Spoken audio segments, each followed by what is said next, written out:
être là. Alors, nous allons recommander ces moments entre les mains du Seigneur. Nous allons dire au Seigneur, règne à maître parce que tu es Dieu. Nous allons dire, Seigneur, ces temps, nous les prenons, non pas pour nous, mais pour toi. Nous voulons que ta gloire se manifeste dans nos vies, car c'est toi seul qui es Seigneur, c'est toi seul qui est Dieu, c'est toi seul qui est roi, c'est toi seul qui a rendu ces moments possibles, ces moments qui étaient dans nos pensées, dans nos rêves. Ces moments est devenu une réalité. Alléluia, alléluia. Et c'est une joie pour nous, bien-aimés, de pouvoir être là. Nous allons louer notre Dieu.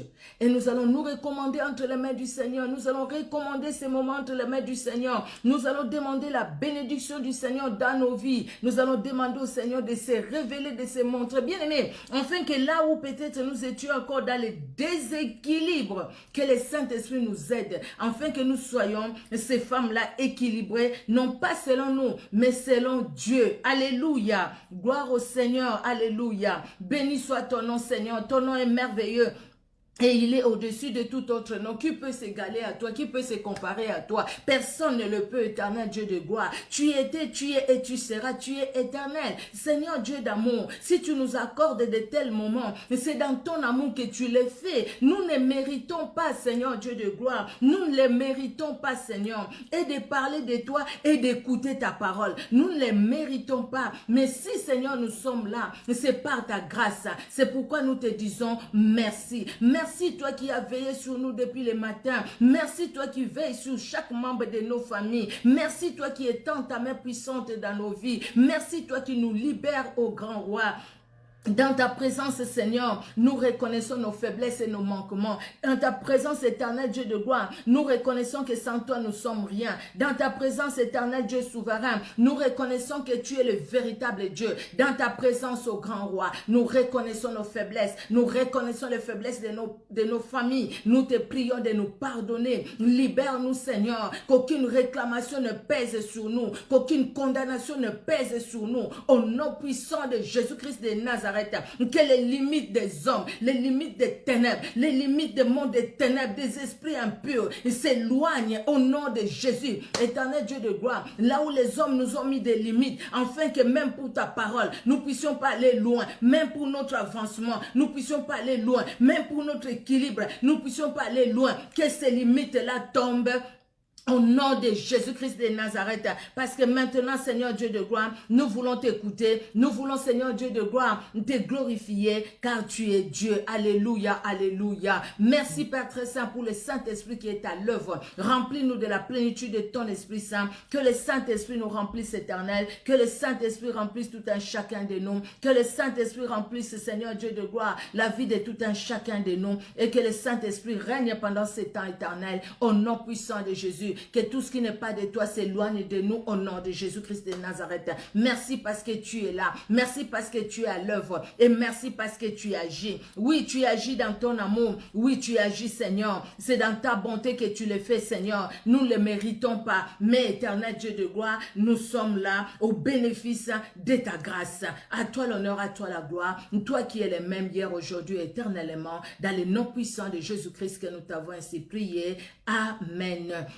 Amen, amen, amen. Bien-aimés, je vous dis encore bonsoir, bonsoir à tout un chacun. Notre Dieu est merveilleux, il est bon et il est redoutable. Nous voici au jour J, au jour où nous commençons ces séminaires sur la femme équilibrée. Quel impact! Nous allons continuer demain, lundi, mardi, nous sommes lundi, mardi, mercredi, jusqu'à dimanche. Soyons là à partir de 19 h. En plus, nous ici en France, on est déjà confinés, donc on est dans nos maisons. Déjà, nous allons suivre, nous allons écouter la parole de Dieu. Ça va nous faire du bien. Alors, les thèmes, excusez-moi, les thèmes, je l'ai dit, vous l'avez vu aussi.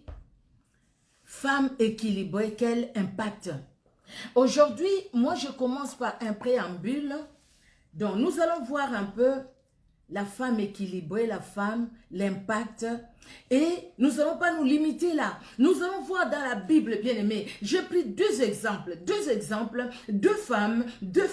Peut-être on n'a pas l'habitude ou on a l'habitude de parler de ces femmes-là. Peut-être même pas. Deux femmes qui, on voit, il y a une qui était vraiment déséquilibrée, pas possible. Nous voyons les conséquences du déséquilibre. Bien aimé, pourquoi j'ai pris ça? C'est pour que nous puissions voir. Parce que s'il y a un déséquilibre dans notre vie, les conséquences sont néfastes. Mais celui qui est dans l'équilibre, bien aimé, l'impact, il est positif. Et celui qui est dans le déséquilibre, l'impact, il est négatif. Parce qu'il y a l'impact. Qu'on soit dans le déséquilibre ou dans l'équilibre, il y a l'impact. Mais l'impact est là, est soit positif, soit négatif. C'est ce que les bien-aimés vont parler tout au long de cette semaine. C'est pour que toi et moi, nous puissions, bien aimés, par la grâce de Dieu, demander la grâce de Dieu, toi et moi, et que nous puissions nous ressaisir et nous remettre sur le bon. Alléluia. Si nous étions en train d'aller dans les mauvais, que nous puissions nous remettre sur les bons. Que Dieu, notre roi, soit honoré et qu'il soit glorifié. Alléluia. Alors, une femme équilibrée, quel impact? Dans l'introduction, le préambule, l'introduction, quand on parle d'une femme, ça c'est une définition que nous connaissons. Quand on te pose la question, une femme c'est qui? Une femme, mais une femme c'est comme moi. Donc c'est-à-dire, je suis un être humain de sexe féminin.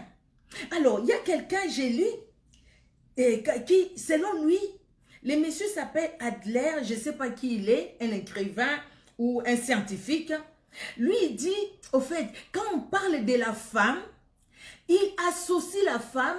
Ce n'est pas c'est son point de vue, mais lui, il associe la femme, donc il regarde tout ce qui se passe. Et quand il regarde la femme, il voit la femme est symbolisée par la faiblesse. La femme est symbolisée par l'infériorité. La femme est symbolisée par la petitesse. La femme est symbolisée par ce qui est bas. Quelque part, j'ai trouvé qu'il avait, ce qu'il a dit, c'est ce qui se dit sur cette terre. Dans notre langue, dans ma langue, on dit Koliana moi si Koliana ndoki, c'est-à-dire partager les repas avec une femme, c'est partager les repas avec une sorcière. Donc la femme quelque part est associée à une sorcière. La femme c'est un être faible. Des gens aujourd'hui nous entendons les gens, s'il y a un qui parle, l'autre de l'autre côté il va dire, toi tu crois que moi je suis une femme, tu parles et moi je te regarde. Donc c'est-à-dire, surtout quand deux hommes, nous voyons les politiques et tout ça, chez moi j'entends cette expression là, ah vous croyez que elle, lui là-bas c'est votre femme pour parler que lui se taise. Donc quelque part, c'est la femme qui doit se taire, c'est la femme qui est inférieure, c'est la femme qui est, c'est la femme qui est. Ça, c'est la vision selon les mondes. Vous voyez? Mais quand nous voyons ce que la Bible nous dit de la femme, c'est dans Genèse 1, 27, c'est un verset que nous connaissons, que nous lisons beaucoup. Dieu a créé l'homme, il a créé la femme, il les a créés tous deux à son image et à sa ressemblance. Genèse 1, pardon, 27. Dieu créa l'homme à son image, il les créa à l'image de Dieu, il créa l'homme et la femme. La femme créée à l'image de Dieu. Mais qu'est-ce que nous voyons dans la Bible? Dans la Bible, dès l'Ancien Testament, il y avait des femmes que Dieu a utilisées. Déborah, la prophétesse, c'est une femme.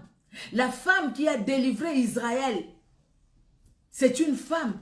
Il y a des femmes que Dieu, Jaël, une femme que Dieu utilise. Il y a des femmes dont les noms ne sont pas connus. Nous voyons Séphora, la femme de Moïse. Oh, quelle femme! Nous voyons, il y a beaucoup d'exemples. Nous voyons Sarah. Vous voyez, nous voyons Rachel, nous voyons les autres avec les défauts, avec les qualités. Mais il y a les personnes que Dieu a utilisées, les femmes. Dans le Nouveau Testament, pareil. Ça, c'est selon Dieu. Mais selon l'homme, la femme n'avait rien à dire dans l'ancien temps. Selon l'homme, même à l'époque où Jésus-Christ est arrivé, dans les synagogues, les femmes étaient de leur côté, les hommes de leur côté. Paul va même dire, je ne permets pas à la femme de parler, je ne permets pas à la femme de prendre la parole. Bien que ce n'est pas dans le contexte que les autres les prennent. Aujourd'hui, les autres, en fait, pas tout le monde. Ceux qui disent que la femme, quand elle prêche, elle est ceci, elle est cela.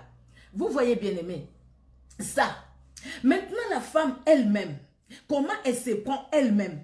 Quand la femme elle-même se dit, je suis un être faible, moi je suis qu'elle est très bas, je suis, en fait, je n'ai pas de mots, la femme va se mettre dans la cuisine. La femme va se mettre, quand elle va manger déjà, elle va se mettre par terre. La femme va chercher tout ce qui est bas. La femme va chercher tellement tout ce qui est bas et nous voyons aujourd'hui que la femme a cherché ce qui est bas. Mais pourquoi la femme cherche ce qui est bas? Les problèmes et les grands problèmes, c'est dans la tête. Les problèmes et les grands problèmes, c'est dans les spirituels. Les problèmes et les grands problèmes, c'est dans les cœurs. Les problèmes et les grands problèmes, c'est dans la vision. Vous avez compris? Les problèmes, les grands problèmes, c'est les cœurs. Les grands problèmes, c'est la vision. Je parle de la vision, pas physique, mais la vision morale, spirituelle. Cette vision-là, je parle de la vision. Vous voyez bien aimé, comment la femme se voit, comment la femme se projette, comment la femme se considère. Vous comprenez bien aimé. Et la considération, la vision ou les sentiments de la femme, c'est ce qui va faire que la femme soit équilibrée ou que la femme soit déséquilibrée. Vous voyez bien aimé, regardons tout autour de nous, même nous-mêmes dans nos vies. Quand nous embrassons beaucoup de problèmes, quand nous allons nous déconsidérer, quand nous allons dire de toutes les façons, moi, qu'est-ce que je peux dire? Je ne peux pas faire. De toutes les façons, je ne suis qu'une femme. Qu'une femme, c'est-à-dire tu es qui? Tu n'es pas une chose, tu es une personne. Vous avez déjà entendu ça. De toutes les façons, je ne suis qu'une femme. Qu'est-ce que je peux dire? Je ne suis qu'une femme. Non, tu n'es pas qu'une femme, mais tu es un être humain créé à l'image et à la ressemblance de Jésus-Christ de Nazareth. Parce que tu es créé à l'image et à la ressemblance de Jésus-Christ de Nazareth. Tu as tellement de la valeur devant Dieu. Aujourd'hui, les femmes parlent de l'émancipation. Quand on parle de l'émancipation de la femme, vous comprenez? C'est-à-dire, je me mets au même pied d'égalité que l'homme. Ce que l'homme fait, je peux le faire. Mais ce n'est pas aussi dans cette optique-là que la Bible nous parle de l'égalité entre hommes et femmes. Aujourd'hui, la femme se met en pantalon, pas en pantalon, les pantalons que nous portons, mais la femme prend la place de l'homme et la femme veut se faire voir. Parce que c'est moi. Quand il donne des ordres, il y a quelqu'un qui dit, c'était vraiment en blaguant, hein, c'était vraiment en blaguant, je vous assure, parce que c'est une femme. Elle dit, vous savez, des fois je me demande si coronavirus ce n'est pas une femme. Coronavirus, ça doit être une femme parce qu'il est très violent. Il tue, il détruit, c'est vraiment, regarde, on est encore dans les confinements. Pourquoi? C'est pour dire que la femme vous voyez, et les gens disent, tombe dans les mains d'un sorcier, d'un homme, que de tomber dans les mains d'une sorcière. Parce que la femme, pourquoi? Parce que la femme est considérée comme ça. Et la femme elle-même se voit comment? La femme, quand elle a des responsabilités, il faut qu'elle montre qu'elle est là. Donc, elle va marcher même sur les autres. Mais c'est parce que la femme a un problème dans son cœur, dans sa vision, dans sa tête. Et ces problèmes-là fait que la femme, elle peut être ministre, elle peut être président de la République, elle peut être députée, elle peut être médecin, elle peut être avocate, elle peut être tous les grands postes, elle peut être. Mais cette femme-là, si son cœur, si sa vision n'est pas vers quelqu'un qui s'appelle Jésus-Christ de Nazareth, cette femme-là va vivre dans un déséquilibre.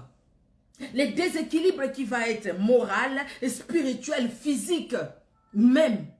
Vous voyez? Et dans les déséquilibres physiques, bien aimés, les femmes vont commencer, elles mettent des silicones pour avoir les gros là. Elles mettent des silicones pour avoir les gros là. On m'a envoyé une vidéo où il pleurait parce que ça fait pouf, les silicones qu'on lui a mis, hein, qu'on lui a mis derrière, ça fait pouf. Et alors, ça fait une grosse plaie. Je ne sais même pas comment on va la soigner.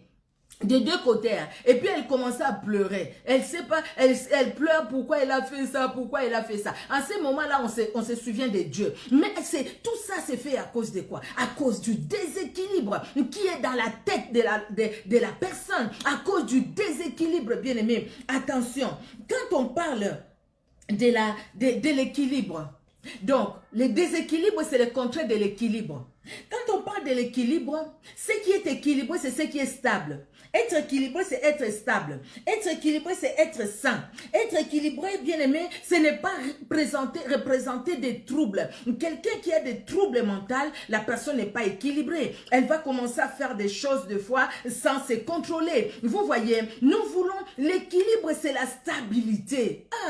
Nous pouvons nous poser, c'est l'harmonie, l'équilibre. Donc, c'est quelqu'un qui vit en harmonie. Bien aimé, l'harmonie que nous ne parlons pas d'abord par rapport à l'homme, par rapport aux enfants, mais nous parlons de l'harmonie des dons dans la femme. Parce que cette femme qui n'est pas équilibrée, cette femme, même à côté de lui, s'il y a un homme, le déséquilibre va l'accompagner. Cette femme, même à côté de lui, il y a des enfants, le déséquilibre va l'accompagner. Mais bien aimé, quand nous allons voir l'impact ou les effets que produit les déséquilibres, c'est horrible. C'est horrible. Des fois, c'est des choses qu'on a vécues.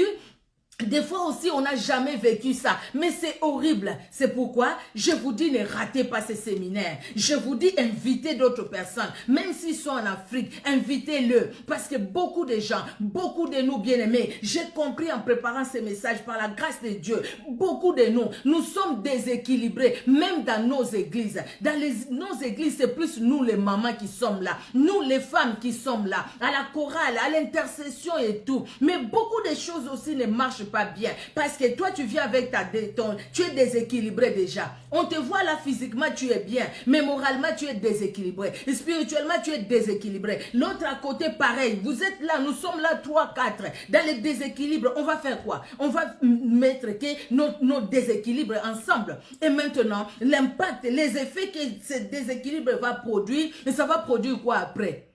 Après, au lieu que les choses montent, les choses vont descendre. Ça ne va pas monter. Vous voyez, bien aimé, c'est très important. Une femme qui n'est pas stable, une femme qui n'est pas harmonieuse, qui n'est pas dans l'harmonie, cette femme n'est pas épanouie. Une personne, oui, nous parlons de la femme, on se limite là sur la femme. Et ça, c'est vrai pour toute autre personne aussi. S'il n'y a pas l'équilibre, s'il n'y a pas la stabilité, c'est ça l'équilibre. S'il n'y a pas l'harmonie, c'est ça l'équilibre. Alors, il n'y a pas d'épanouissement aussi. Vous allez me demander, mais comment ça? Ben oui, nous allons voir. Il n'y a pas d'épanouissement. Que ce soit sur le plan physique, sur le plan moral, sur le plan spirituel, il n'y a pas d'épanouissement. Et cette femme peut chercher à faire des efforts, mais équilibre-toi d'abord. Reste équilibré. Mais vous pouvez me dire, mais comment on va faire pour être équilibré? Ben attendez. Nous allons voir tout ça. Ne soyez pas pressés, nous y allons petit à petit, nous allons voir tout ça. L'équilibre, c'est très important. La stabilité, c'est très important. Si on est stable, on ne va pas suivre monsieur tout le monde, madame tout le monde. Les mamans, pourquoi nous suivons partout? Il suffit qu'on entend, vous savez là-bas de l'autre côté, si tu vas là-bas, on enlève, on sort même les couteaux dans les ventres. Les mamans, nous sommes là. Et de l'autre côté, tu vas aller brouter l'herbe et puis la malédiction va partir. Les mamans, nous sommes là. De l'autre côté, il faut enlever ton slip devant tout le monde. On va te couper les poils, la malédiction va partir. Les mamans, nous sommes là. De l'autre côté, il faut enlever les slips, enlever les soutiens, donner ça au pasteur. Il va aller donner ça si c'est où. Les mamans, nous sommes là. Tout ça, c'est l'instabilité. C'est l'instabilité qui fait que les mamans, nous sommes suivistes. Les mamans, les femmes, nous sommes là à suivre n'importe qui. Et même vous, les jeunes filles. Beaucoup de choses qui se font aujourd'hui au travers des jeunes filles. Même vous les jeunes filles. Quelqu'un parce qu'il est venu de l'Europe, qui va en Afrique. Ah non, non, moi je vais t'amener en Europe. Tu vas t'exposer devant elle, devant lui, pardon. Tout ça c'est parce que tu n'es pas stable dans ta tête. Dans ta tête tu crois que le bonheur c'est aller en Europe. Si on est en Afrique, on n'a pas le bonheur. Le bonheur ne dépend pas des pays. Le bonheur dépend de Jésus-Christ de Nazareth. Quand je le sais, quand je le comprends, dans ma tête déjà, dans mon cœur, dans ma façon de penser, il y a une stabilité. Et parce qu'il y a une stabilité, quand quelqu'un à côté viendra me dire autre chose que ce que la Bible me dit, bien aimé, Je vais réfléchir avant de lui répondre. Je vais réfléchir avant de tomber dans les pièges et d'aller faire des choses que je ne pouvais pas faire. Et d'aller, bien aimé, comment dire, et d'obéir ou d'agir comme je ne pouvais pas le faire. Vous voyez, et tout ça, c'est parce que il y a un déséquilibre. Vous voyez, quelqu'un qui est dans le déséquilibre, c'est quelqu'un qui n'a pas de joie. Même s'il a le sourire jusque-là, mais dans son cœur, il n'y a pas la joie. Dans sa tête, il n'y a pas la joie. Vous voyez, bien aimé, nous devons faire très attention. Alors, nous avons dit une femme équilibrée, quel impact? Quel impact? Et quand on parle de l'impact, tout simplement, c'est l'effet que ça produit. L'effet que le déséquilibre produit, c'est l'impact. Maintenant, quel est l'impact pour cette femme qui est équilibrée, qui est stable, qui est en harmonie, cette femme qui est épanouie? Alléluia. Quel est l'impact? Quel effet ça produit, le fait d'être équilibré? Quel effet ça produit? Bien aimé, le fait d'être déséquilibré, ça produit des effets. Donc, ça sera le contraire de ce que ça produit. Le contraire de ce que le déséquilibre produit, c'est l'équilibre. Et le contraire de ce que l'équilibre produit, c'est le déséquilibre. Vous voyez, donc, il n'y a pas d'autre solution. Une femme stable, une femme équilibrée, produit quel effet dans la société? Quel effet, toi et moi, nous produisons dans la société? Regardons-nous tout autour de nous. Déjà pour notre propre vie, quel effet nous produisons? Quel effet nous produisons dans nos familles? Une femme équilibrée, quel effet produit-elle dans sa famille? Quel effet produit-elle dans sa propre vie? Quel effet produit-elle dans l'église?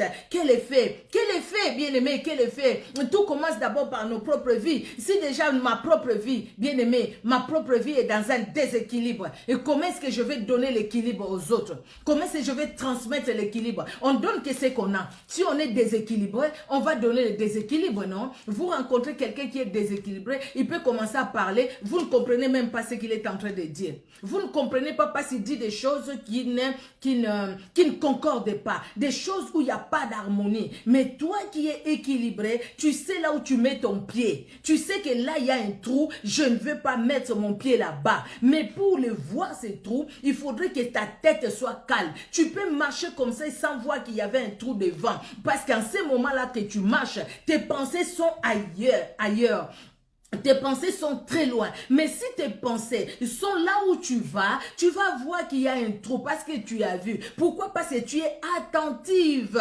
Tu fais attention aux pas que tu poses. Tu fais attention même aux gens qui sont tout autour de toi. Vous pouvez être à table, je ne sais pas combien. Vous êtes 5, 6. Vous mangez, vous buvez, je ne sais pas. C'est une fête ou pas. Bien aimé, il rencontre quelqu'un.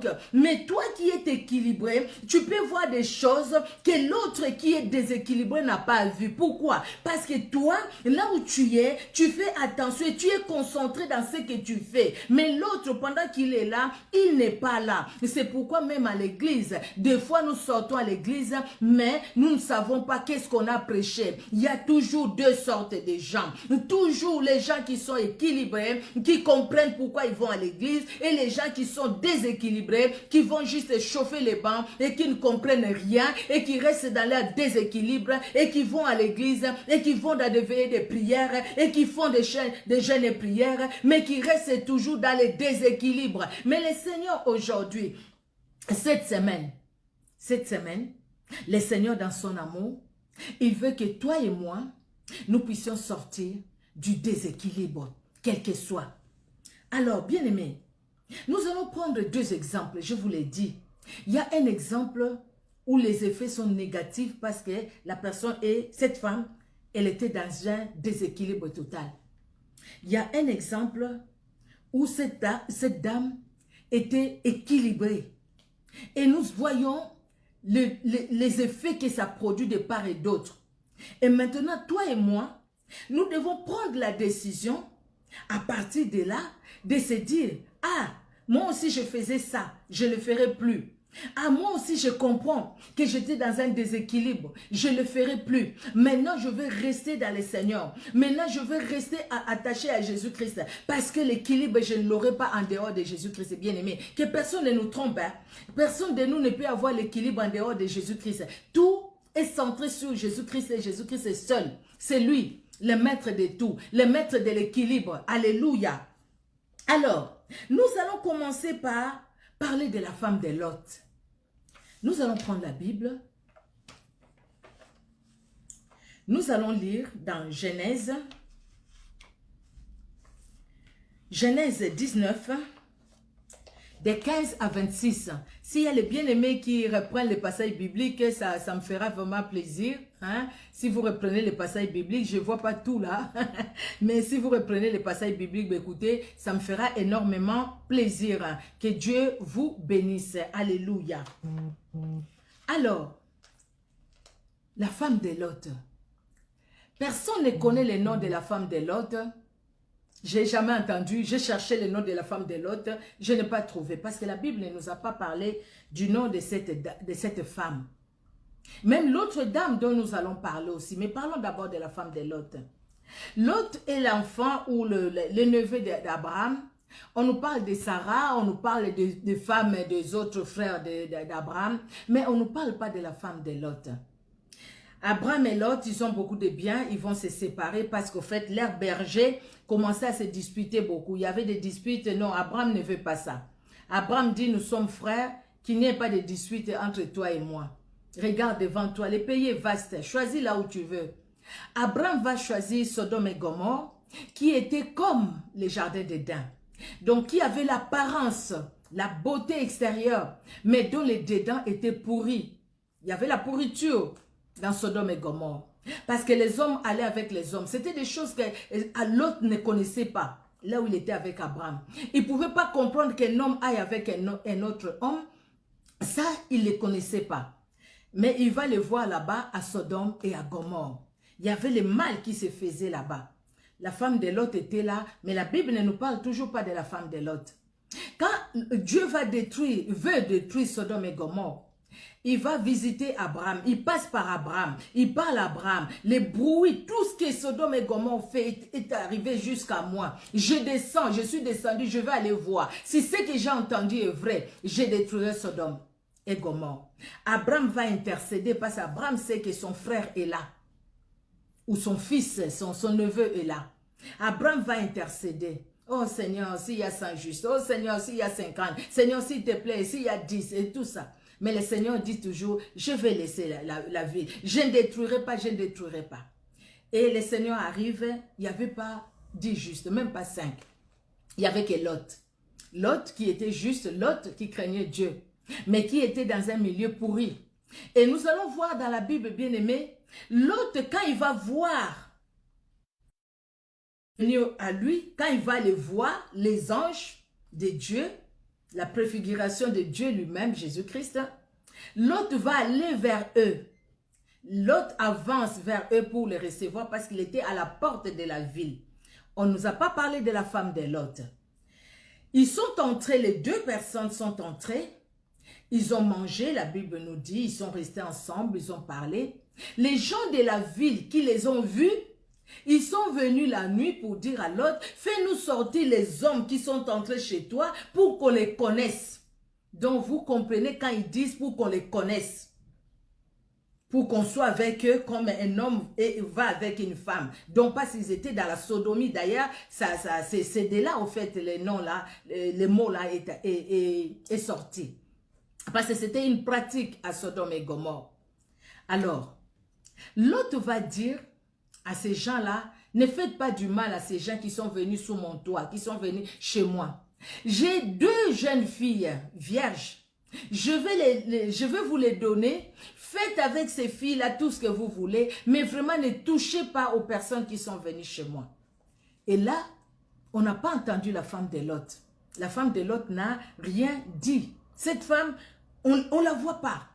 Et la femme de Lot va apparaître quand l'ange, les anges, les deux vont dire à Lot, sors, prends ta femme et tes filles et tes gendres pour sortir Ces gendres qui étaient les gens de Sodome et Gomorrhe, ils ont pris ça pour une plaisanterie, ils sont restés. C'est là où l'ange va prendre Lot, sa femme et ses filles, ils vont sortir.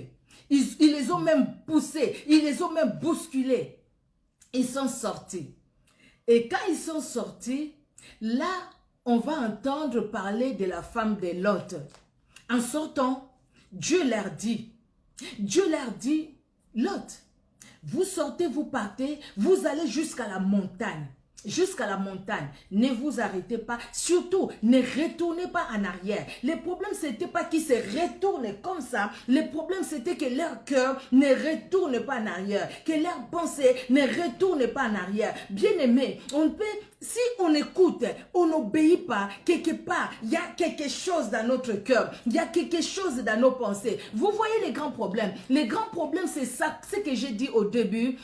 Une femme qui manque l'équilibre, les grands problèmes c'est le cœur, les grands problèmes c'est la tête, les grands problèmes c'est la vision. Quelle vision nous avons? Bien aimé, dans la vision que toi et moi nous devons avoir, cette vision elle est comment? Elle est une vision qui retourne tout en arrière, une vision qui voit ce que les autres font, une vision qui voit la beauté du monde, bien que nous sommes dans ce monde, pas de ce monde. Cette vision, c'est la vision que la femme de Lot avait. La femme de Lot avait une vision de voir Sodome et Gomorrhe, de voir la beauté. Ah, je vais aller à la montagne. On ne sait pas ce qui s'est passé dans sa tête. Mais quand on réfléchit aujourd'hui, avec la parole de Dieu, nous disons... La Bible dit, si tu mets ta main à la... Celui qui met sa main à la charrue et regarde en arrière n'est pas digne de moi. C'est Jésus-Christ qui l'a dit. Mais bien aimé, quand cette femme regarde la beauté de Sodome et Gomorrhe, regarde tout ce qu'elle vivait dans Sodome et Gomorrhe, maintenant le Seigneur leur dit d'aller à la montagne. À la montagne, ils vont vivre où? À la montagne, il y aura le bruit des chants, il y aura des jeunes filles qui vont chanter, il y aura des gens peut-être qui seront ivres, qui vont dire je ne sais pas quoi, il y aura des gens qui vont leur faire rire. Ils vont aller où? À la montagne. À la montagne, cette femme-là pense à Sodome et Gomorrhe. Avant même qu'ils arrivent là-bas, l'autre va dire à l'ange, il dit, tu m'as accordé beaucoup de grâce, Seigneur. Mon Seigneur, tu m'as accordé beaucoup de grâce. Regarde, la montagne là-bas, c'est loin. Que j'aille dans cette petite ville-là, Tchoar. Elle est petite, non? Elle est petite juste dans cette petite ville. Elles sont allées dans la petite ville, pendant qu'ils marchaient dans la petite ville, parce que Tchoar, au fait, n'était pas loin de Sodome et Gomorrhe. C'était les villes tout autour de Sodome et Gomorrhe. Des endroits que Dieu pouvait détruire. Il pouvait détruire aussi Tchoar, mais il dit, à cause de toi, l'autre, je ne vais pas détruire Tchoar. Allez-y, avant que je commence à détruire, mais ne regardez pas en arrière, parce que ce qui était important, il devrait être équilibré dans sa tête pour se dire, je vais obéir et avoir la vision de celui qui m'a sauvé, de celui qui m'a sorti de Sodome et Gomorrhe pour aller à la montagne. L'autre refuse d'aller à la montagne. Il trouve que la montagne c'est loin. L'autre veut ce qui est prêt. Au fait, parce que quelque part, il y a encore le goût là de Sodome et de Gomorrhe. Il y a encore ce désir là de Sodome et Gomorrhe. Il y a encore cette joie là de Sodome et Gomorrhe. Quelque part, peut-être que tout ne sera pas détruit. Là, c'est moi qui ajoute. Peut-être que tout ne sera pas détruit. On entendra quand même des bruits. On entendra des bruits. Cette femme va se retourner. Et en se retournant, la femme est devenue la statue de sel. Nous allons lire. Dans Genèse 19, 15 à 26, j'ai dit, Genèse 19, 15 à 26, dès l'aube du jour, les anges insistèrent auprès de Lot en disant, lève-toi, prends ta femme et tes deux filles qui se trouvent ici, de peur que tu ne périsses dans la ruine de la ville. Et comme il tardait, les hommes les saisirent par la main, lui, sa femme et ses deux filles, car l'Éternel voulait l'épargner. Ils l'amenèrent et les laissèrent hors de la ville. Après les avoir fait sortir, l'un d'eux dit, sauve-toi pour ta vie, ne regarde pas derrière toi et ne t'arrête pas dans toute la plaine. Sauve-toi vers la montagne, de peur que tu ne périsses.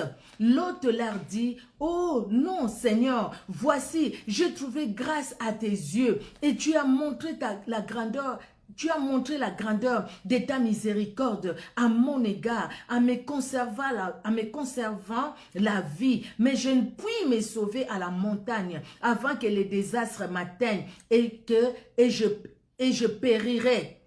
Voici cette ville est assez proche pour que je m'y réfugie et elle est petite. Oh, que je puisse m'y sauver. N'est-elle pas petite et que mon âme vive? Et il lui dit, voici je t'accorde encore cette grâce. Je ne détruirai pas la ville dont tu parles. Pourquoi? Parce que cette ville-là faisait partie aussi de Sodome et Gomorrhe. Nous allons voir ça. Hâte-toi de t'y réfugier, car je ne puis rien faire jusqu'à ce que tu sois arrivé. C'est pour cela que l'on a donné à cette ville le nom de Tchoa. Tchoa qui signifie petite, petite ou petitesse.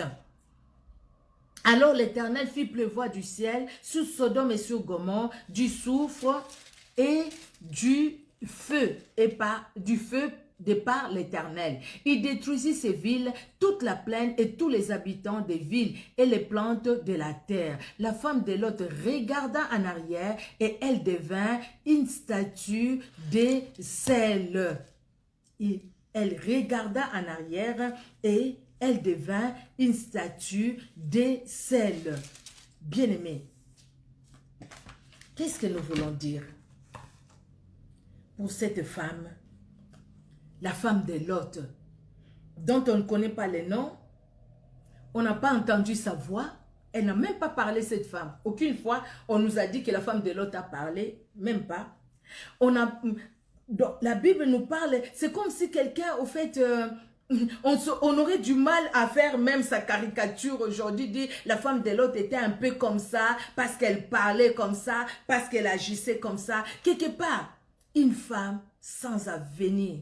Une femme qui ne voit pas son avenir. Une femme qui trouve que tout est fini là. Une femme qui existe sans exister. Moi, c'est ce que j'ai compris. Cette femme existe sans exister. Il n'y a pas de femmes comme ça qui existent sans exister. Des femmes qui dépendent que de leur mari. Les jours où cet homme n'est plus, cette femme aussi n'est plus. Les femmes qui ne dépendent que d'une chose quelconque, qui ne dépendent que de leur beauté. Les jours où la beauté est partie, la femme est partie. C'est pourquoi il y a certaines personnes qui font chirurgie sur chirurgie. Chirurgie sur chirurgie. Parce que tout simplement, la personne refuse de s'accepter. Mais écoute, c'est un manque de déséquilibre. Un manque d'équilibre, pardon. C'est un déséquilibre. Une femme qui existe, ça existait. Tu es là, mais tu es sans voix. Sans voix, comme ça, tu ne parles pas. Mais ton cœur parle. Vous connaissez ces personnes-là? Des gens qui ne parlent pas de leur bouche, mais dont le cœur parle. Les jours où cette personne-là ouvre la bouche pour parler, c'est des mouches qui vont piquer. Ça va piquer le visage, ça va piquer le cœur, ça va piquer. Ces genres de femmes-là, c'est des femmes qui vivent dans un déséquilibre total. Un déséquilibre que eux-mêmes déjà ne s'acceptent pas. Vous connaissez ces femmes-là qui ne s'acceptent pas. Vous connaissez ces femmes-là qui sont oui, ces femmes-là qui ne disent pas non. Ces femmes-là qui disent tout ce qu'on leur dit oui. Ce sont ces femmes-là qui vont manger des caca des prophètes. Entre guillemets. Je les fais entre guillemets. Parce que tout le monde n'est pas comme ça. Il y a de vrais serviteurs de Dieu. Ce sont ces femmes-là qui vont boire des pipis de ces gens-là. Ce sont ces femmes-là qui vont se déshabiller devant ces gens-là. Vous voyez, parce que ces gens-là, ces femmes-là disent oui. Tu es une femme oui, ou tu es une femme qui peut dire non. Une femme oui, c'est une femme sans personnalité. Une femme oui, c'est une femme déséquilibrée. Parce que cette femme est déséquilibrée, elle n'est pas épanouie, elle n'a même pas de personnalité. Donc n'importe quoi peut venir lui dire n'importe quoi, elle va accepter. Il suffit qu'on lui dise, tu sais, ça ne marche pas, c'est ta maman qui a fait ça. Ta maman, elle va haïr sa maman. Il suffit qu'on lui dise, c'est ton papa qui a fait ça, elle va haïr son papa. Il suffit qu'on lui dise, c'est ton fils qui a fait ça, elle va chasser son fils. J'ai suivi les reportages. Les enfants qui sont dans la rue, chassés même par leurs propres parents de foi, parce que quelque part, on leur a dit que cet enfant-là a la sorcellerie. J'ai vu dans une église, oh mon Dieu, on prend l'enfant, un bébé, hein. Cet homme-là, il est secoue. Il secoue. D'abord, il y a une femme habillée en soutane blanche. La femme secoue l'enfant. Il donne pouf à celui qui était leur prophète. En fait, il donne, il dit, cet enfant est lourd. Moi, je me suis dit, mais cet enfant est lourd. On voyait que c'était un gros bébé, hein, un gros bébé, un beau bébé. Mais c'est normal qu'il soit lourd parce que cet enfant-là a une bonne santé. Cet enfant est lourd. Boum. Ah non, cet enfant a la sorcellerie parce que l'enfant est lourd. Et puis, il faut boire de l'eau. Tu bois aux enfants, les mamans. Ah, dans cette église-là, je vis plus les mamans. Les mamans, on fait boire les enfants. On ne sait même pas quelle eau qu'on donne aux enfants. Ils donnent de l'eau, ils donnent de l'eau. Et puis la dame l'a dit, non, toi, tu as la sorcellerie là-bas. L'autre là, non, c'est bon. L'autre là, tu as la sorcellerie. Et arrivé à la maison, ces mamans-là dit à sa fille, à son fils, tu as la sorcellerie, c'est toi qui fais ça. L'enfant pleure. Je n'ai pas la sorcellerie, je ne connais pas la sorcellerie. C'est quoi la sorcellerie? Moi non, moi je ne sors pas la nuit. Moi ah si. Les prophètes l'ont dit, Dieu a la sorcellerie. Allez dehors, tu vas rester dehors. Moi, un enfant, tu penses que le fait qu'il est dehors, s'il veut t'ensorceler, il ne va pas le faire, il va le faire. Regardez cette femme. Vous voyez, cette femme, elle est totalement déséquilibrée. Elle est déséquilibrée bien qu'elle n'a pas parlé. On ne nous a pas donné son nom. Cette femme est déséquilibrée parce que cette femme n'a pas obéi à la parole de Dieu et cette femme n'a pas su prendre une décision conformément à ce que la Bible disait. Donc quelque part c'est comme si ce que tu dis là toi, moi je ne crois vraiment pas. Moi je pense encore à Sodome et Gomorrhe. Oh tu vois là où ils allaient c'est aux alentours de Sodome. Vous voyez la Bible dit je ne détruirai pas cette ville-là, cette partie-là, parce que cette partie-là devrait être détruite aussi. C'était pas loin de Sodome et Gomorrhe, c'est vraiment les alentours de Sodome et Gomorrhe. Ils vont aller là-bas. Dieu accorde quand même la grâce. Pour vous, je ne détruis pas. Allez-y, mais ne retournez pas en arrière. Mais cette femme-là, bien qu'elle va rester à Tchoa, tout près de Sodome et Gomorrhe, mais cette femme-là, son cœur est où? Vous voyez quelqu'un qui est dans les déséquilibres, hein? Elle marche. Mais c'est comme si elle ne marche pas. Elle marche, mais cette femme-là se bloque. Elle marche, elle se bloque. Elle se bloque comment? Par ses pensées. Elle se bloque par ses sentiments. Elle se bloque par ses actes. Par ses sentiments, bien aimés. Cette femme pense à tout ce qui est à la beauté de Sodome et Gomorrhe. Malgré la suie. Cette femme ne voit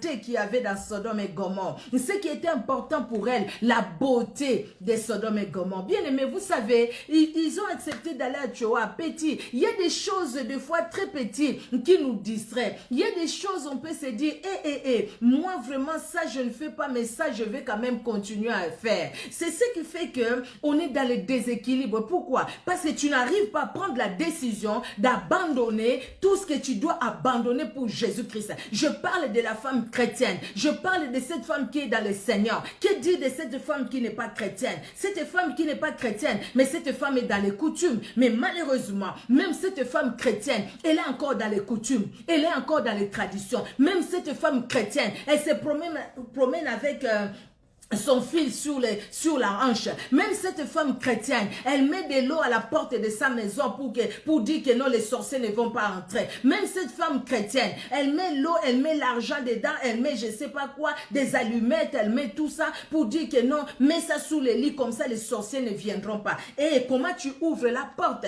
Tout ça c'est le déséquilibre. Et c'est parce que toi tu te dis, mais écoutez, moi je suis pas folle, je suis normale, je suis pas folle. Non, tu n'es pas folle. Tu n'es pas folle, mais tu es tout simplement déséquilibré. Tu es déséquilibré. Tu vois que même ta vie spirituelle, ça n'avance pas. Tu es déséquilibré. Et les conséquences, c'est quoi? Les conséquences, c'est que cette femme, sans voix extérieure, mais avec une voix intérieure, parce que son intérieur a parlé, c'est comme ça, elle s'est retournée en arrière. Elle a écouté son intérieur parler. Vous êtes d'accord avec moi, hein? C'est son cœur qui a parlé, hein? Elle a entendu son cœur parler, lui parler. Peut-être lui dire, eh bien, comment ça? Regarde une fois, regarde comment, si vraiment la destruction est là ou pas. Mais regarde tout ce que tu faisais. Regarde un peu Sodome et Gomorrhe. Regarde les voisines, regarde les voisins. Toutes ces personnes qui chantaient avec toi, qui mangeaient avec toi. Regarde. Et cette femme, la première conséquence, elle est devenue la statue de sel. La statue de sel n'avancera plus. C'est comme quelqu'un qui a la marque 666. C'est fini. Quelqu'un qui a la marque 666 est condamné, c'est pour l'éternité. C'est fini. Vous voyez, la statue de sel. Bien-aimé, ne deviens pas la statue de sel, ne va pas porter la marque 666 à cause de la pauvreté, à cause de ce que tu manques à manger, à cause de ça, à cause du désir de la chair. Ne va pas signer des pactes à cause du désir de la chair. Ne va pas dans les sciences occultes à cause du désir de la chair. Ne commence pas à suivre ces charlatans qu'on voit à gauche, à droite, à cause du désir de la chair ou à cause des problèmes que tu traverses dans ta vie. Ces problèmes-là, Dieu les connaît. Qu'est-ce que Dieu ne connaît pas? Dites-moi, qu'est-ce que Dieu ne connaît pas? Il connaît tout de toi, il connaît tout de moi. Et ce qui est encore grave, le déséquilibre a fait que les enfants fassent l'inceste avec leur père. Si la maman était là, les enfants n'allaient pas faire l'inceste, n'est-ce pas? Ils ont fait l'inceste, il y a eu les Moabites, il y a eu les Ammonites. Le déséquilibre amène les Moabites et les Ammonites dans nos familles. Et parler des Moabites et des Ammonites, c'est les ennemis des enfants de Dieu. C'est être dans l'idolâtrie. C'est être dans le désordre physique, sexuel et tout ça. C'est engendrer de telles personnes. Si on pouvait voir, après voir ce que nous avons laissé sur la terre, bien aimé, qu'est-ce que nous allons laisser? Nous allons laisser les Moabites et les Ammonites ou nous allons laisser qui? Nous allons laisser quoi? Heureusement qu'il y avait un Ruth. Mais tout le monde n'a pas cette grâce de devenir Ruth. Mais les autres vont rester comme les Orpas. Ils vont rester comme les Orpas dans cette jouissance mondaine, dans cette jouissance idolâtrique, dans cette jouissance bien-aimée et charnelle. C'est parce que la femme de Lot était déséquilibrée dans ses sentiments, dans sa vision, dans sa façon de voir les choses. Elle a refusé de voir les choses comme Dieu voulait qu'elle puisse voir. Le fait qu'elle a refusé, et voilà, il y a eu les Moabites et les Ammonites qui existent jusqu'aujourd'hui et qui sont des ennemis, des grands ennemis des enfants de Dieu, des grands ennemis du peuple d'Israël, les Moabites et les Ammonites.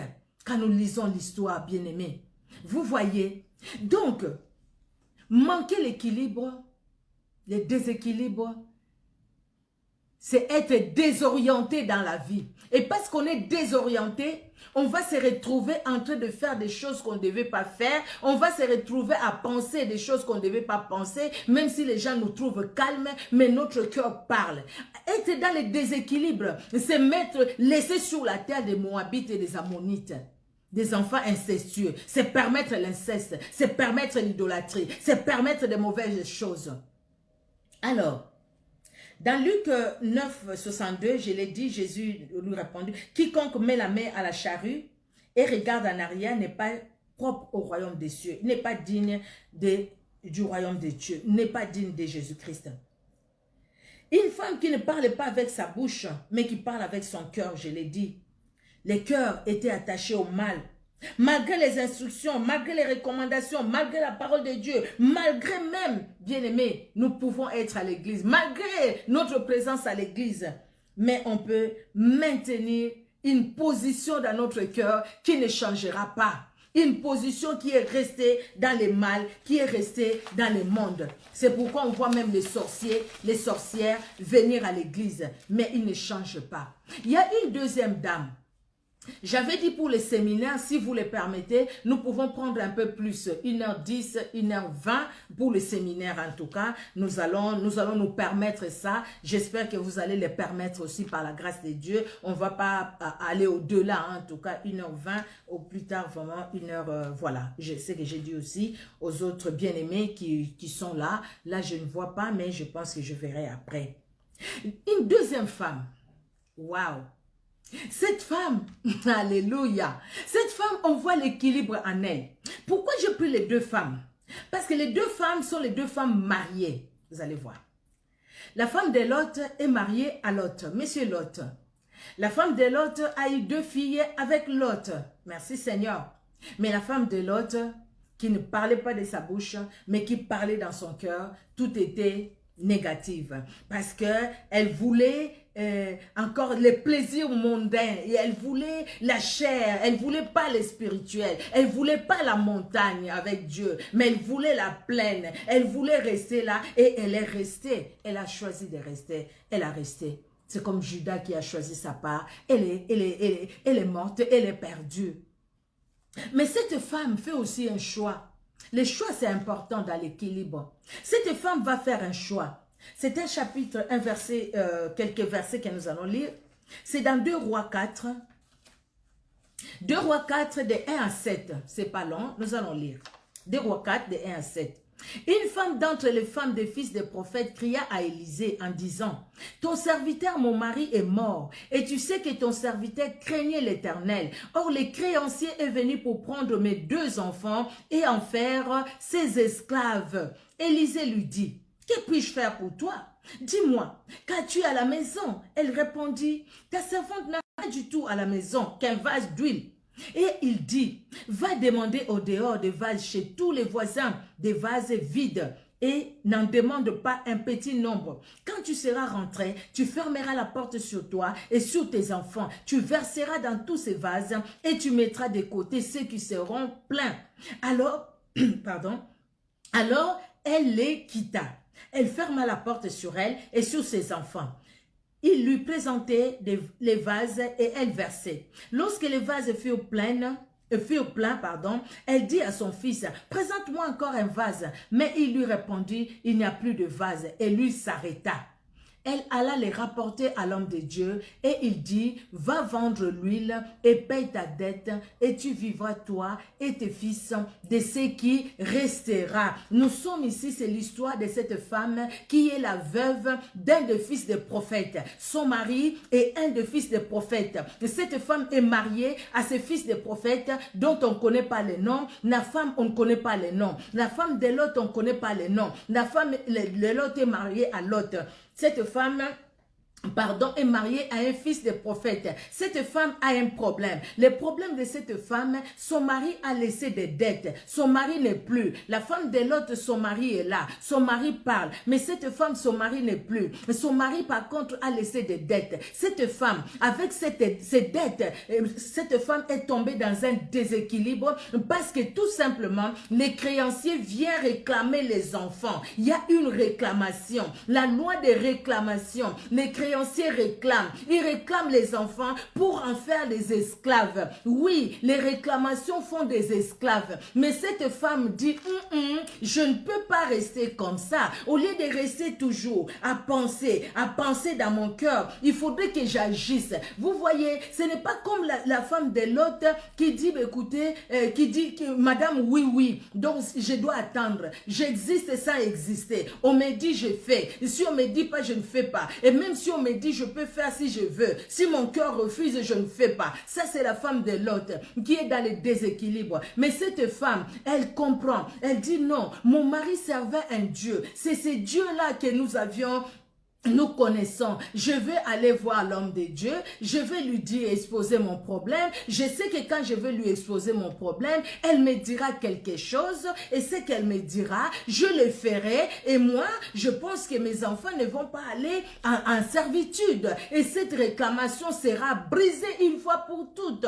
Et cette femme va aller voir l'homme de Dieu. Elle arrive. Elle n'avait rien. Les créanciers viennent. Mais cette femme avait quelque chose. Vous voyez, elle dit, je n'ai rien, mais cette femme n'a pas la farine dans sa maison, mais cette femme a l'huile. Elle a l'huile dans sa maison. Cette femme a l'huile. Et cette huile a produit d'autres huiles. Et ça lui a permis de payer la dette. Cette femme qui vit dans l'équilibre. Cette femme dit non. Cette situation veut me déséquilibrer. Oh, moi je suis une femme bien équilibrée dans mes pensées, dans mes sentiments. Parce que je suis bien équilibrée dans mes pensées, dans mes sentiments. J'ai une vision. Moi je vais voir les choses comme les dieux que mon mari servait. Donc, dans cette situation, ce Dieu-là, il est capable de grandes choses. Je vais aller le voir. Par qui? Parce qu'il y a son serviteur. Je vais aller voir son serviteur.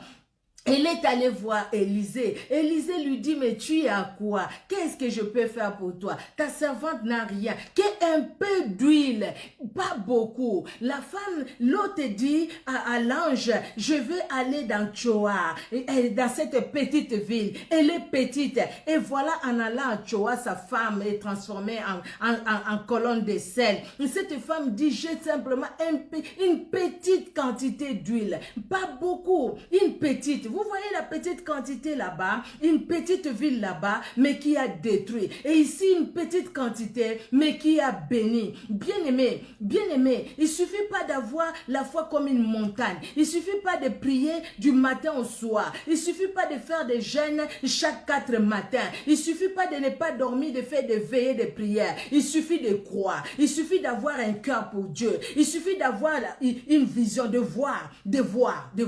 Il suffit de voir comme Dieu. Vous savez, l'équilibre, c'est pas compliqué. L'équilibre, c'est la vision. L'équilibre, c'est le cœur. L'équilibre, c'est les pensées. Bien aimé, nos sentiments, c'est comment? Ça sera conduit selon que nous sommes équilibrés ou déséquilibrés. Cette femme dit, je refuse le déséquilibre dans ma tête. Je refuse le déséquilibre dans mon cœur. Dans mes sentiments, je refuse. J'ai un Dieu. Sinon, cette femme pouvait rester là et dire aux créanciers, ok, les enfants vont travailler autant d'années et puis après ils vont revenir et ils vont pas m'oublier qu'ils aillent travailler. Mais non, cette femme va dire, j'ai simplement un petit d'huile, une petite quantité d'huile. Tu y as aussi quelque chose, bien-aimé. J'ai quelque chose. Vous savez, quand on sait le petit qu'on a là, la petite chose qu'on a, quand on sait le petit feu là qu'on a nous, le feu du Saint-Esprit, mais nous croyons qu'il est petit. Bien-aimé, on ne se laissera pas entraîner. Cette femme ne s'est pas laissée entraîner par les soucis, par les créanciers qui venaient matin, midi et soir pour réclamer ses enfants. Non, la femme ne s'est pas laissée.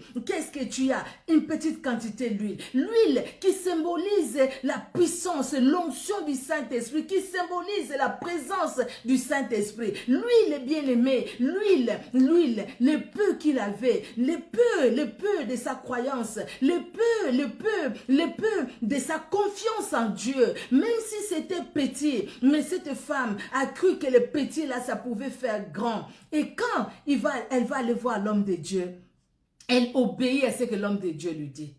Tu rentres chez toi, tu fermes la maison, tu demandes d'abord au voisin, il a envoyé, qu'est-ce que les voisins vont dire? Mon problème, ce n'est pas ce que les autres vont dire, mon problème, c'est ce que l'homme de Dieu m'a dit. Vous comprenez bien aimé cet équilibre, la stabilité dans la tête.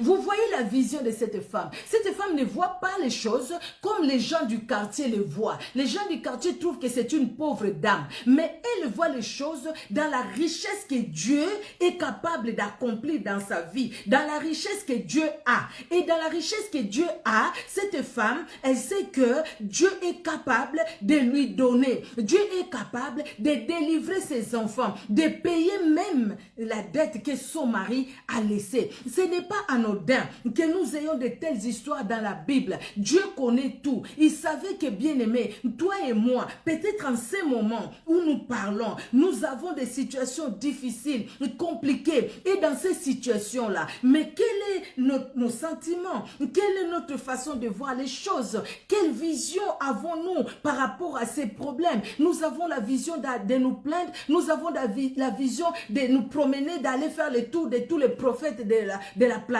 de tous les prophètes qui passent sur Facebook parce qu'ils mettent des vidéos où on voit les gens tomber, où on voit les gens, c'est moi, c'est tel, je suis dans tel quartier, c'est moi, on voit les délivrances, c'est ce que nous voulons, nous faisons de tout partout, nous appelons ici, nous appelons là-bas, nous appelons là-bas, nous appelons là-bas, nous appelons là-bas. Bien aimé, il suffit que quelqu'un parle de la délivrance, oui, chacun a ses mots, vous voyez, et puis tous, on est là derrière, sans réfléchir, même si les choses qui sont dites là-bas, nous trouvons que c'est des choses qui ne sont pas bibliques. Vous voyez ça, comme celui-là qui disait, je vais vous montrer comment avoir l'argent, faites ceci, faites cela. Vous voyez combien de personnes qui ont suivi, oh, manque d'équilibre dans notre façon de voir les choses. Mais cette femme, elle avait une vision. Cette femme, elle était stable. Elle était stable quand l'homme de Dieu lui a parlé, elle a obéi parce qu'au fait, dans son cœur, il n'y avait pas il n'y avait pas une lutte dans son cœur. Son cœur, il n'y avait pas, peut-être il y avait une lutte de sentiments, je dois aller, je ne dois pas aller, mais c'est qu'elle voulait s'apprimer sur les négatifs. Les positifs positif a primé sur le négatif. Pourquoi? Parce que cette femme elle-même, sa façon de voir les choses, cette femme elle-même, sa façon de se considérer, comment elle s'est considérée? Ah, je ne suis pas n'importe qui, quand même, je suis la femme d'un des fils des prophètes. Donc, je vais voir Élisée, il va m'écouter, Élisée va m'écouter, je ne suis pas n'importe qui. Voilà, cette femme connaît son identité. Vous voyez, quelqu'un qui est équilibré connaît son identité. Si on ne connaît pas son identité, on vit dans un déséquilibre, pas possible. C'est comme ça, tout le monde peut nous entraîner, tout le monde peut nous amener, tout le monde peut faire de nous ce qu'il veut. Quand on viendra te dire, quand il y aura les gens de telle secte qui vont te parler, ah, je trouve vraiment qu'ils ont raison, vraiment ils ont raison. Est-ce que Jésus-Christ est Dieu? Est-ce que Jésus-Christ existe vraiment? Et puis quand j'entends là-bas les autres, ah oui, ils ont raison, Jésus-Christ doit être un prophète. Et puis, ah oui, ils ont raison, Jésus-Christ est né en Côte d'Ivoire, je ne sais pas où. Ah oui, ils ont raison, Jésus-Christ est né aux États-Unis. Ah oui, ils ont raison. Jésus-Christ est né dans telle île, dans telle île. Parce que les gens sans équilibre. Ah, ils ont raison. Oui, il faut prier tel. Il faut prier. Il faut mettre une statue. On ne peut pas prier sans mettre une statue. Et puis, on va commencer à croire à tout. Parce qu'on n'est pas équilibré. Mais cette femme qui connaissait son identité, très important. Cette femme qui savait contrôler son intérieur, son cœur était rempli de la parole de Dieu. Alléluia. La parole de Dieu était là.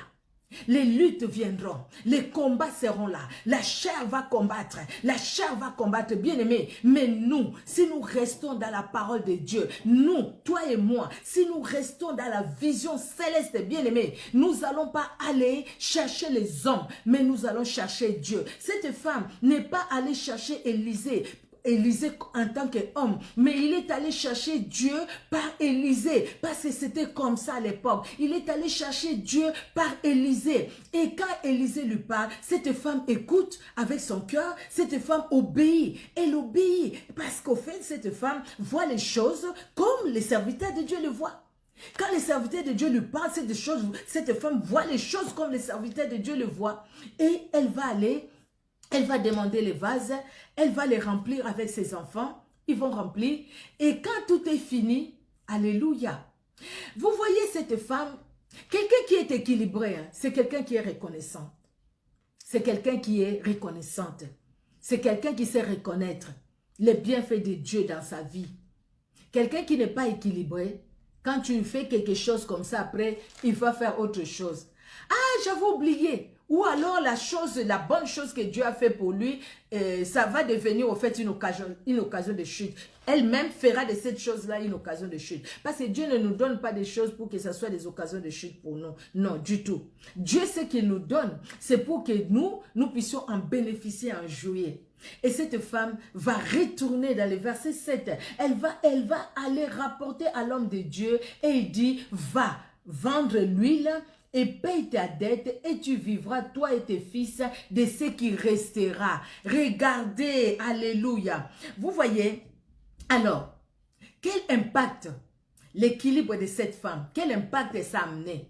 De même que le déséquilibre de la femme de Lot, elle est devenue la statue de sel. Elle a laissé sur la terre les Moabites et les Ammonites, des enfants incestueux, des idolâtres. De même que cette femme, son équilibre a un impact. Alléluia. L'impact de l'équilibre de cette femme, c'est la vie de ses enfants. L'impact de l'équilibre de cette femme, c'est la délivrance de ses enfants et d'elle-même. L'impact de l'équilibre de cette femme, c'est les réclamations qui sont brisées. La loi de la réclamation a été brisée. Cet homme n'est plus revenu faire des tours réclamer ses enfants parce qu'il a eu son argent. Parce qu'il a récupéré son argent, donc c'était fini. Vous voyez, bien aimé, l'équilibre brise la malédiction. L'équilibre brise les chaînes. L'équilibre brise les liens.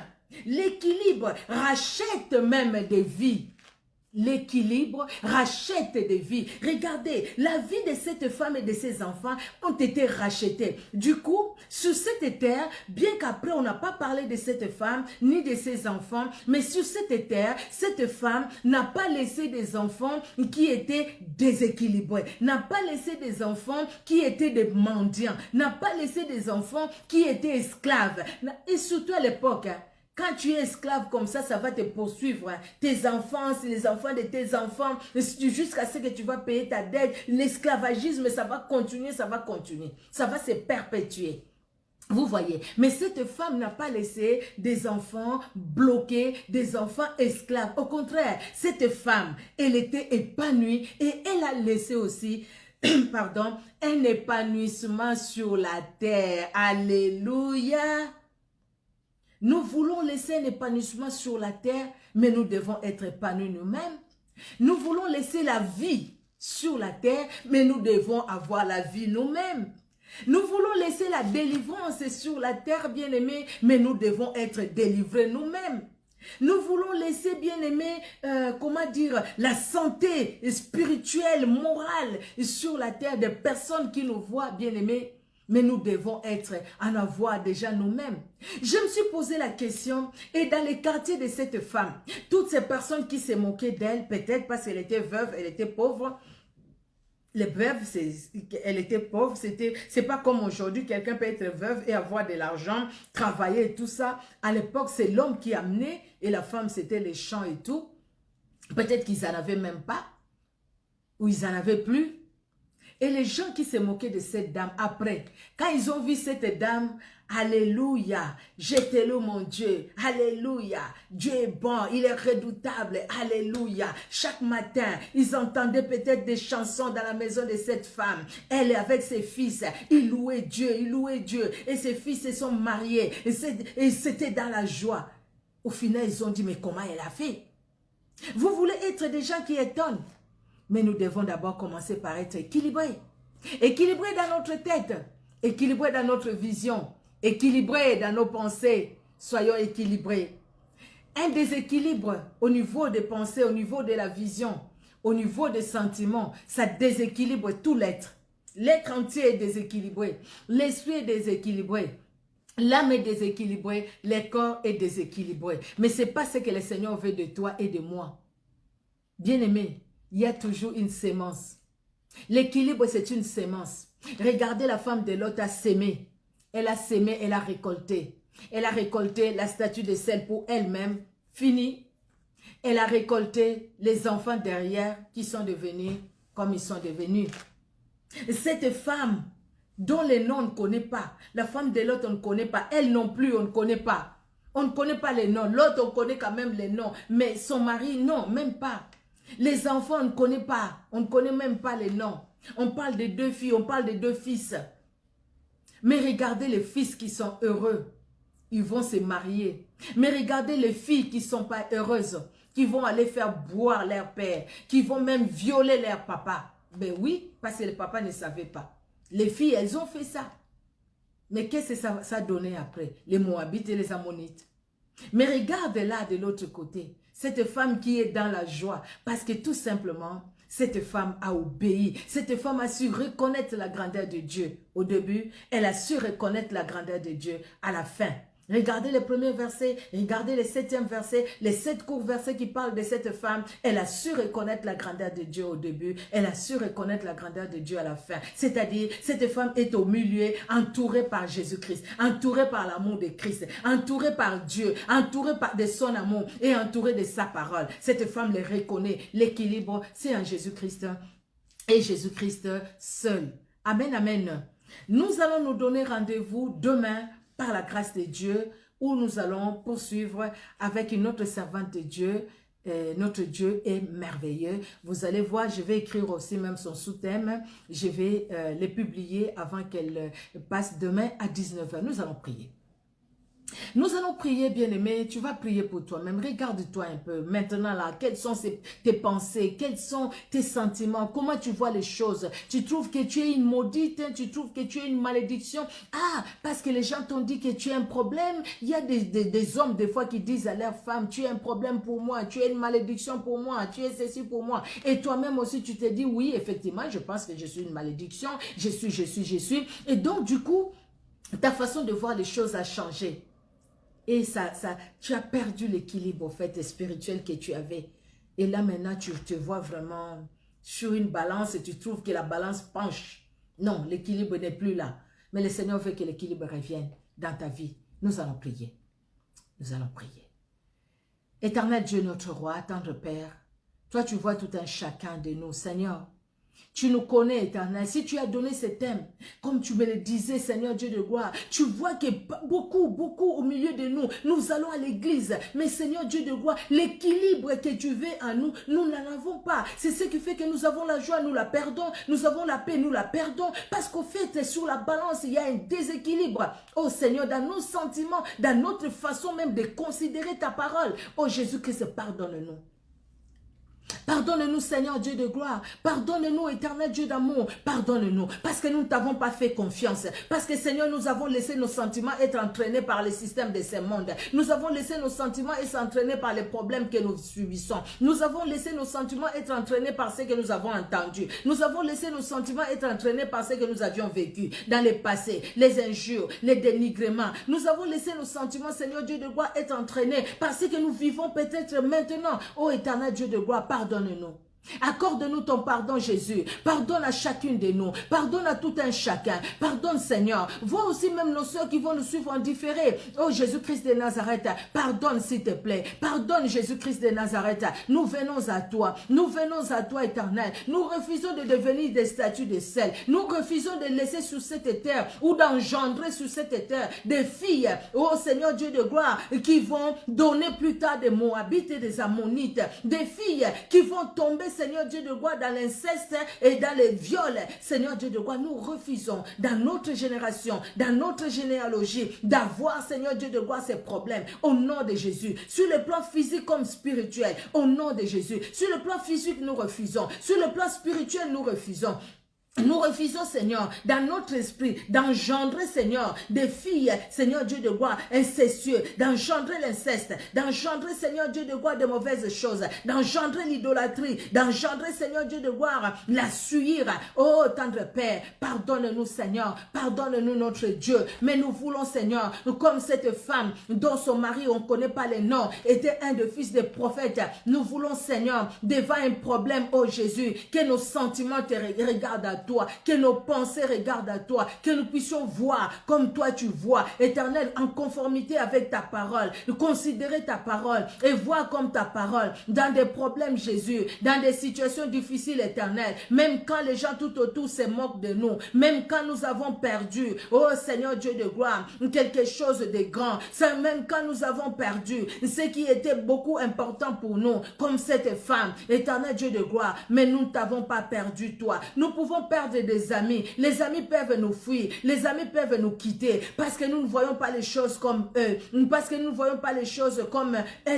ils voient les choses. Seigneur, les familles peuvent nous abandonner parce que nous t'aimons, parce que nous sommes attachés à toi. Que cela ne nous éloigne pas de toi. Au contraire, que cela nous avance encore plus de toi. Cherchez ta face. Cette femme n'avait qu'une petite quantité d'huile. Avec cette petite quantité d'huile, Seigneur, tu as fait de grandes choses. N'est-ce pas que la Bible nous dit, si vous avez de la foi comme un grain de sénévé, vous pouvez même déplacer les montagnes. Vous direz à cette montagne, quitte là-bas, va de l'autre côté. La montagne va accepter. Et pourtant, Seigneur Dieu de gloire, c'était une petite foi dont tu as parlé, comme les grains de sénévé, qui est le plus petit des grains. Une petite quantité d'huile, mais qui a produit l'abondance. L'abondance, cette dame qui a produit l'abondance l'abondance qui a libéré ses enfants, qui a libéré cette femme, l'abondance qui a chassé celui qui réclamait, qui a chassé les réclamations, qui a chassé la pauvreté, l'abondance, Seigneur Dieu de gloire, qui a réjoui, qui a épanoui la vie de cette femme, la vie de ses enfants,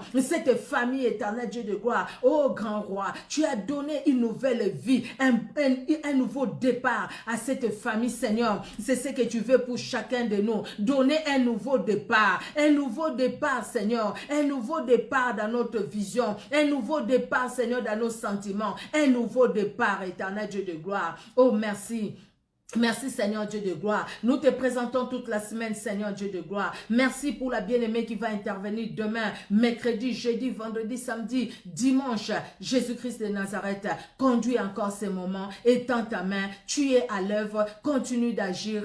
Merci et merci encore tendre Père. Dans le nom puissant de Jésus-Christ de Nazareth, que nous t'avons ainsi prié. Amen. Amen, amen, amen. Que Dieu, dans son amour, vous bénisse abondamment. On se donne rendez-vous demain par la grâce de Dieu. Soyez richement bénis, les serviteurs de Dieu, les servants de Dieu qui êtes là. Vraiment, c'est une bénédiction. Merci Seigneur pour votre participation. Que Dieu, le Dieu de gloire, vous bénisse abondamment. Qu'il pense à vous, qu'il se souvienne de vous. Ces temps que nous avons passés ensemble devant lui, que ces temps soient un temps béni. Alléluia, alléluia. À demain, 19 h, heure de Paris, où nous allons poursuivre ces séminaires. Amen, amen. Soyez bénis. Je ne saurais vraiment pas lire tous les noms. Déjà, je ne vois pas presque tout. Non, je ne le vois pas. Vraiment, mais que Dieu vous bénisse. Amen. Soyez richement bénis. Soyez bénis. Continuez à prier. Nous refusons les déséquilibres. C'est mauvais. C'est mauvais les déséquilibres. C'est mauvais. C'est vraiment mauvais. C'est amer les déséquilibres. Malgré les problèmes, mais bien aimé, les difficultés, nous en avons. Malgré les difficultés, malgré ce que nous avons, ce que nous n'avons pas, mais au début, à la fin, Jésus-Christ. Au milieu, il nous entoure. Amen, amen. Gloire à Jésus. Amen. Au revoir, bien-aimés. Soyez bénis.